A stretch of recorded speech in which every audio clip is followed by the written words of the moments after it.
जिस साधक में संत में 8 गुण हैं वही भगवत प्राप्ति कर पाएगा। सबसे पहला है दया। दया सर्वभूतेषु। अगर आप साधक हैं, भजन मार्ग में हैं, परे वा बंधु वर्गे वा मित्रे द्वेष्टेरि वा सदा आपन्ने रक्षितव्यम तु दयैषा परिकीर्तिताः। दया किसे कहते हैं? अपने पराये का भेद नहीं है।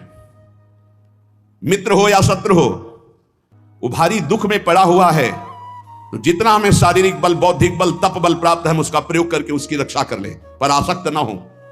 रक्षा करना, चाहे वो मित्र हो या शत्रु हो, कोई भी हो। साधुता का हृदय, भक्त का हृदय कैसा होता है? परे वा बंधु वर्गे वा मित्रे द्वेष्टेरि वा सदा। वो पराया है, अपना ये भेद तो होता नहीं इस भगवत मार्ग के पथिक में। मित्र है या शत्रु है, अगर वो विपत्ति में फंसा हुआ है तो शरीर बल, तप बल, वाणी बल, हर बल के द्वारा हम उसकी रक्षा करेंगे, पर अपनापन नहीं करेंगे। जैसे मृग की रक्षा की पर अपनापन ममता कर लिया तो अगला जन्म मृग का बना। दया बिना साधु कसाई, और दया करी तो आफत आई। इसलिए दया बहुत संभाल के। दया क्या? हमारे में जितना बल है हम आपके कल्याण के लिए प्रयोग किया और अलग हो गए, आसक्त नहीं हुए, कभी उससे धन्यवाद पाने की इच्छा नहीं की, उसे दया कहते हैं। दूसरा शांति। बाह्य चाध्यात्मिके चैव दुखे चोत्पादिते क्वचित न कुप्यति न वा हंति सा क्षमा परिकीर्तिता।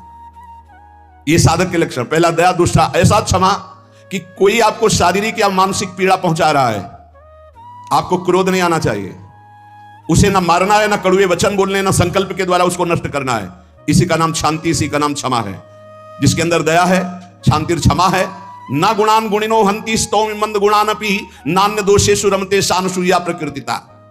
गुणी के सद्गुणों का हनन अर्थात अपलाप न करना, किसी भी सद्गुणी में दोष ना निकालना, थोड़े गुण वाले प्राणियों को भी उत्साह बढ़ा देना भगवत मार्ग में, दूसरों के कभी दोषों पर दृष्टि डालकर उसे नीचा दिखाने के लिए न वर्णन करना, ये अनुसूया, इसे अनुसूया कहते हैं। दया, क्षमा, अनुसूया। और अभक्ष परिहारश्च संसर्गश्चापि निर्गुणैः स्वधर्मैः च व्यवस्थानं शौचमें तत्प्रकीर्तितम्। पवित्रता। शौच क्या? कभी भी अभक्ष पदार्थ ना खाना, जिसे शास्त्र निषेध करता है, कभी जबान पर नहीं जाना चाहिए। प्याज, लहसुन, मांस, मदिरा, नाना प्रकार के सब नहीं पाना चाहिए। एक बोले दीक्षा लिए थे कि पत्नी तो दीक्षा नहीं ले, पर वो प्याज लहसुन बना के खाती हो, कहती हम कोई गुरु मंत्र थोड़ी लिए, अब हम क्या करें, फिर खाना ही पड़ता है। कैसे खाना पड़ता है? वो अपनी निष्ठा पे, तुम अपनी निष्ठा पे नहीं आ सकते, अपनी निष्ठा पे आना पड़ेगा। या वो बदले या तो तुम बदलो। तुम कंठी तिलक लेकर बदल गए कि तुम प्याज लहसुन खा रहे हो, पत्नी खा रही इसलिए नहीं भाई, दोनों हैं। एक ही जगह भोजन बनना है तो एक को तो सुधरना पड़ेगा। या तो फिर आप अपने लिए रोटी ले लीजिए और नमक से पा लीजिए। जय दिन आप नमक रोटी पाएंगे तय दिन उसका हृदय जलेगा और उसको सुधरना पड़ेगा, प्याज लहसुन छोड़ना पड़ेगा। लेकिन जो गुरुमंत्र लेकर के अभक्ष पदार्थ खाता है वो अपवित्र बुद्धि हो जाती, भ्रष्ट बुद्धि हो जाती। इसलिए बहुत सावधान। हमने कई बार प्रार्थना की कि प्याज लहसुन तमोगुणी है, वो भजन में बहुत बाधक है, इसलिए उसको कदापि नहीं पाना चाहिए। अभक्ष परिहारस्य, बासी भोजन, दूषित भोजन, ये अभक्ष जो पदार्थ बताया गया है उसे नहीं पाना चाहिए। दुर्गुण रहित प्राणियों का संसर्ग नहीं करना चाहिए। पवित्रता का मतलब केवल स्नान ही कर लेना नहीं है। अभक्ष पदार्थ नहीं खाना और कुसंग नहीं करना, कुसंग भी अपवित्रता है। और स्वधर्म में दृढ़ रहना, इसी को पवित्रता कहते हैं। पवित्र भोजन पाना, सत्संग करना और स्वधर्म में दृढ़ रहना, सच्ची पवित्रता इसे कहते हैं। शरीरम पीड्यते येन शुशुभेनापि कर्मणा अत्यंतम तन्न कर्तव्य मनायासः च उच्यते। जो श्रेष्ठ भागवतिक कर्म के लिए अत्यंत कष्ट सहता है उसको अनायास तपस्या कहते हैं। भारी से भारी कष्ट को सहने के लिए तैयार है। बुखार है लेकिन हमें सत्संग में जाना है, शरीर पीड़ा में है लेकिन हमारी दिनचर्या है, हम प्रभु के दर्शन करेंगे जाके, हम सत्संग सुनेंगे जाके, हम अपने प्रभु की सेवा करेंगे, ऐसी होनी चाहिए। अनायास जो भगवत कृपा से तुम्हारे जीवन की पूर्ति के लिए आ जाए। प्रयास, विरक्त को प्रयास नहीं करना चाहिए, विरक्त को व्यापार नहीं करना चाहिए। विरक्त जो चाहे अनायासम। शरीरम पीड्यते येन शुशुभेनापि कर्मणा अत्यंतम तन्न कर्तव्य मनायासा च उच्यते। किसी भी तरह विरक्त भाव वाले को, गृहस्थ को मेहनत करके कमा के अपने पर शरीर का पोषण, और विरक्त को अनायासम आकाश वृत्ति या मधुकर वृत्ति, ऐसे भाव से व्यापार आदि करके बुद्धि भ्रष्ट हो जाएगी, हरि और गुरु से विपरीत बुद्धि चली जाएगी।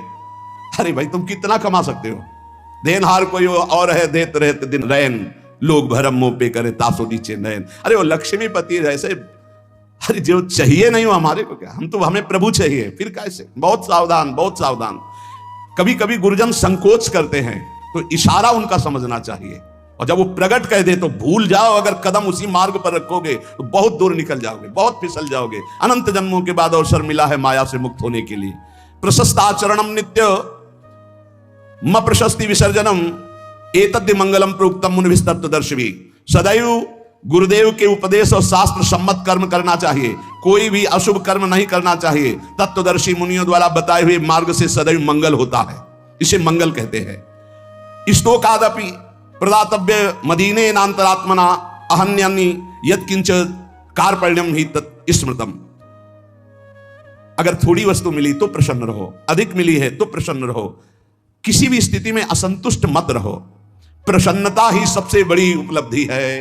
संतुष्टायन केनवा, हर स्थिति में प्रसन्न रहना सीखो।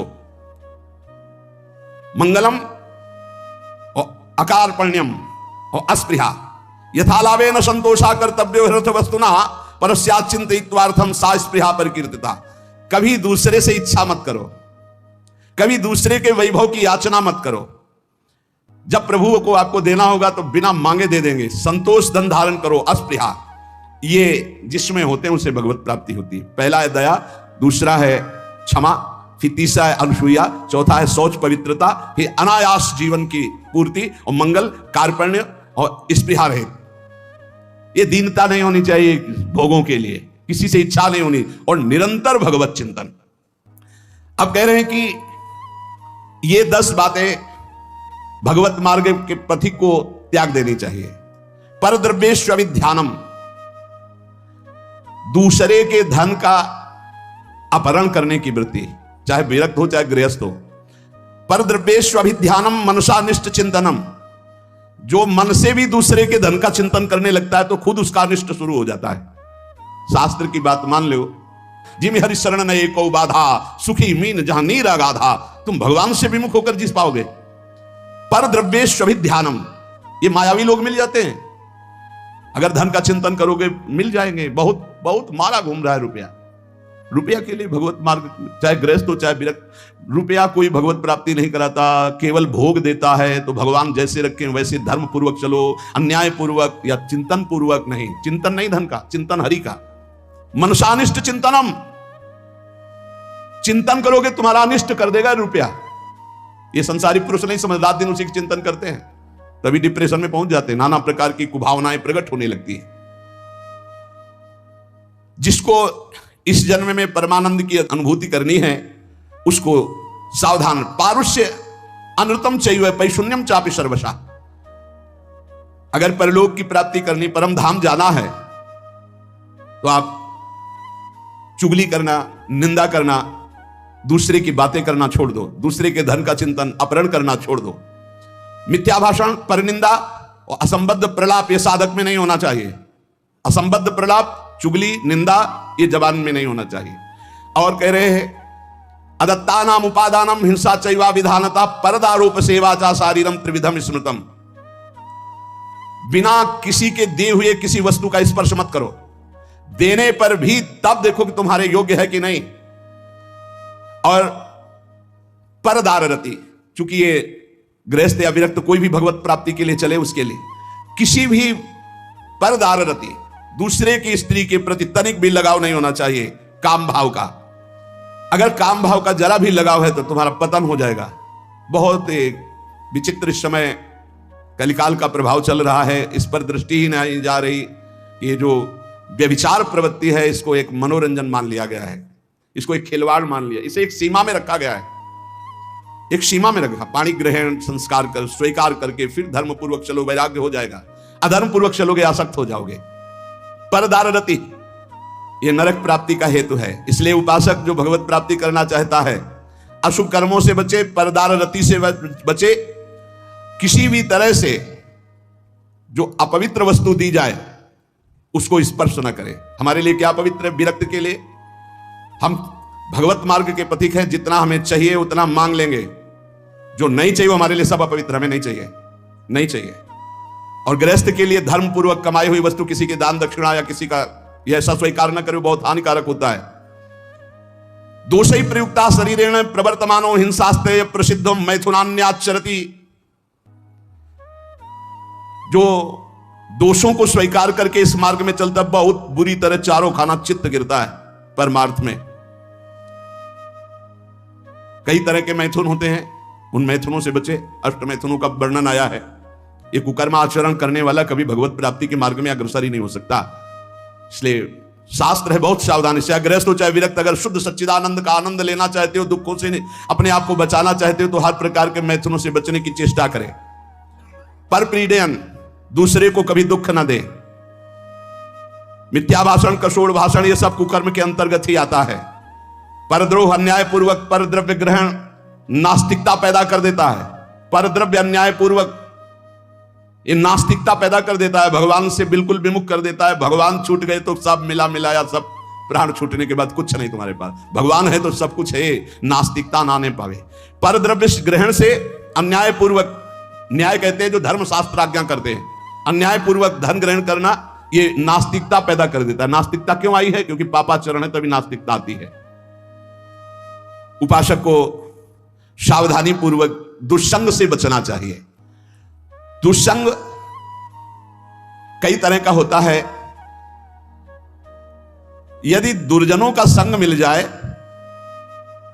तो जैसे 10 वर्ष सत्संग करने से आप उज्जवल हुए, तो 10 दिन का दुर्जन का संग आपको नष्ट कर देगा। तो कहते दुर्जनस्य ही संगेन सुजनोपि विनश्यति प्रसन्नम जलमित्याहु कर्दमयी कलुषीकृतम। जैसे अति निर्मल जल बहुत दिनों में होता है, हिलन डुलन नहीं हुई, धीरे धीरे वो शांत निर्मल होता है, लेकिन उसमें जो ही कोई घुसेगा तो पूरा मलिन हो जाएगा। ऐसे ही मन को निर्मल करने में बहुत समय लगता है, लेकिन दुर्जन का संग चरित्र दूषित करके हृदय को मलिन कर देने में बिल्कुल देर नहीं लगती। इसलिए दुर्जनस्य ही संगेन सुजनोपि विनश्यति। बड़े बड़े सज्जन पुरुषों का नाश भी दुर्जन पुरुषों के संग से हो जाता है। एक बार यदि दुर्जन का संग हो जाए तो निकलना मुश्किल होता है। बड़े बड़े सज्जनों के हृदय में भगवत मार्ग पर अविश्वास पैदा करके नास्तिक बना दिया दुर्जनों ने। जब दुर्जनता का संग हो जाता है तो वो दुर्जन पुरुष बड़े बड़े सज्जनों के प्रति भी दोष दर्शन करता है। जैसे लोगों के साथ रहा जाता है, जैसे लोगों की बात सुनी जाती है, जैसे लोगों से हम बात करते हैं, वैसा स्वभाव बन जाता है। जब दुर्जनों का संग हो जाता है तो बड़े बड़े सिद्ध साधु के पास भी वो कुछ लाभ नहीं ले पाता, केवल दोष दर्शन करता है। स्वभाव उसका बन जाता है दोष दर्शन का। इसलिए भ्रमादपि तु दुष्टानाम संगः कुरुते जना समर्था पुनस्त्यक्तुम तत्र विनिहन्यते। यदि भूल से भी दुष्ट का संग हो जाए तो तत्काल संग त्याग कर दो, नहीं वो नष्ट कर देगा। दुष्ट की पहचान, जिसके संग से भगवत स्मरण छूट जाए, जिसके संग से कुवासनाएं बढ़ने लगे, उसी का संग दुष्ट संग कहा जाता है। भगवान श्री राम तो इतना भी कह दिए कि बरभल बास नरक कर ताता, दुष्ट संग जन दे विधाता। नरक मिल जाए अच्छा, पर दुष्ट ना मिले। दुष्संग बहुत बुरी तरह विनाश करता है। उदर निमित्तम बहुकृत वेशा, यह दुष्संग हो जाएगा। जो जनेन्द्रिय और रसेंद्रिय का पोषण करता, भेष कोई भी रखे हो, वो सत्संग नहीं हो सकता, वो दुष्संग ही है। जिनका चित्त शुद्ध होकर सच्चिदानंद भगवान के सुख में डूबने का लक्ष्य बन गया, वो साधक सावधान। दुर्जना परिहर्तव्यो विद्यालंकृतो यदि मणिना भूषिता सर्पा किम सौना भयंकर।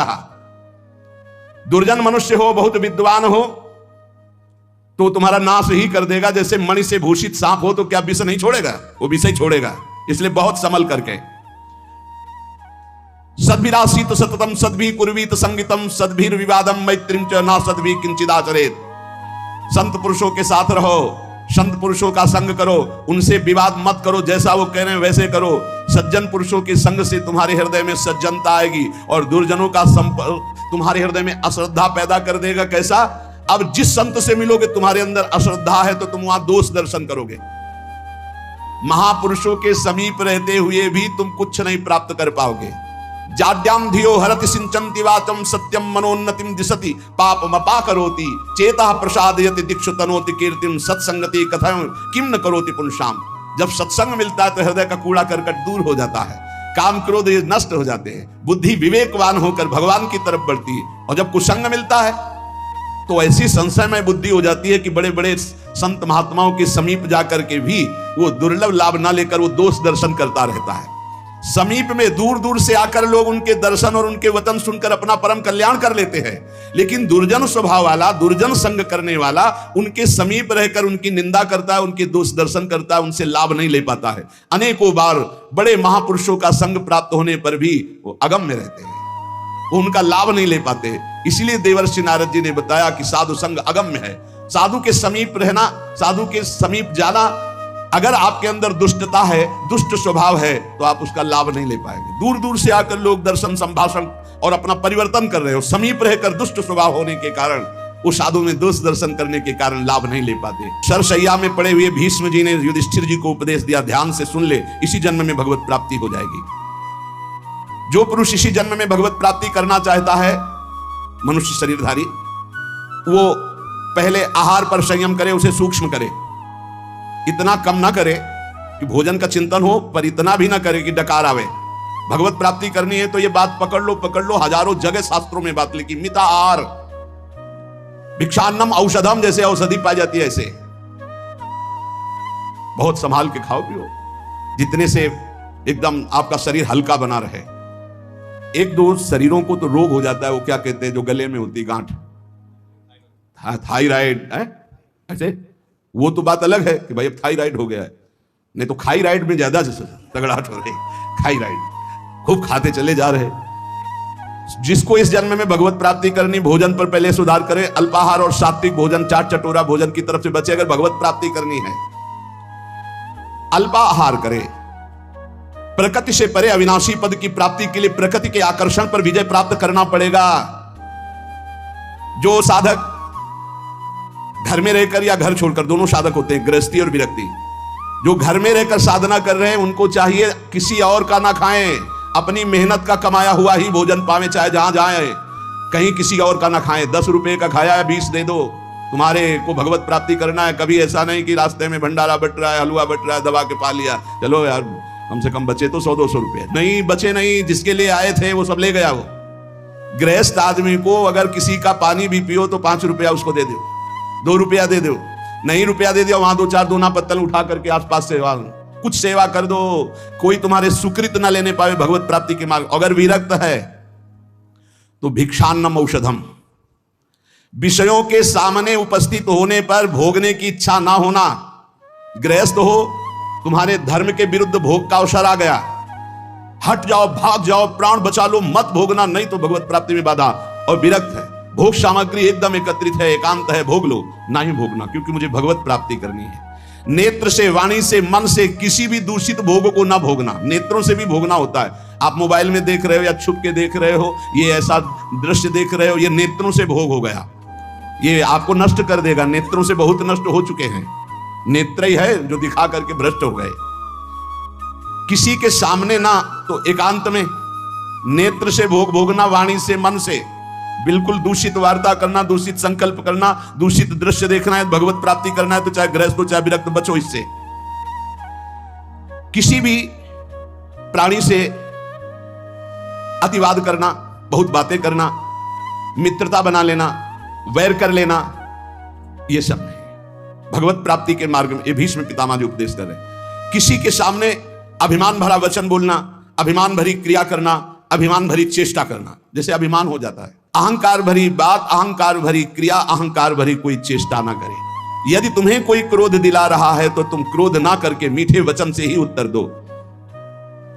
जब किसी के यहां भिक्षा मांगने जाओ तो वो तुम्हें आदर दे तो उस घर में मत बैठना। भीष्म पितामह जी का है ये उपदेश। यदि तुम्हें किसी कोई निमंत्रण दे तो कभी मत जाना। भगवत प्राप्ति करना है ये विरक्त के लिए। अगर तुम्हें कोई आओ आज महाराज हमारे घर पाइए, कदापि मत पाना, निमंत्रण में कदापि मत पाना, ये भीष्म पितामह जी मना कर रहे हैं। और जब भिक्षा मांगने जाओ तो बहुत घरों से मत मांगो, कुछ नियम रखो, 4 घर 5 घर, मिले तो मिले, नहीं उपवास। अब ये नहीं कि पूरे गांव में टहले आए, नहीं, 5 घर 7 घर ऐसे नियम रखे जाते हैं कि हम सिर्फ 5 घरों में जाएंगे, मिले ना मिले। ये नहीं कि पूरे गांव में टहले आएगी, जब तक भरपेट के दोनों टाइम के लिए ना मिल जाए तो हम 50 घर मांग लिए। ये भिक्षान नहीं, भिक्षान 5 घर या 7 घर, आवाज लगाई नहीं मिला तो उपवास कर गए। निमंत्रण पाए हुए घर में कभी भिक्षा ना पाने जाए, ये भगवत को है कोई रहस्य। मूर्ख पुरुष जब आप परमार्थ में चलते हैं, आपका उपहास उड़ाएंगे, हो सकता है वो आपका तिरस्कार भी कर दें, मारपीट भी कर दें। आप अपने हृदय में दुख ना मानने, हृदय में आनंदित रहें। कोई प्रारब्ध भोग का नाश हो रहा है और उसको डांटे नहीं, उसको मारे नहीं, उसके ऊपर चिल्लाए नहीं, वो तो निमित्त मात्र है। भगवान आपके प्रारब्ध का क्षय करा रहे हैं यदि भगवत प्राप्ति करना। बहुत बार ये बातें आ गई हैं। आताताई पर भी कभी क्रोध करके उसे शाप ना दें।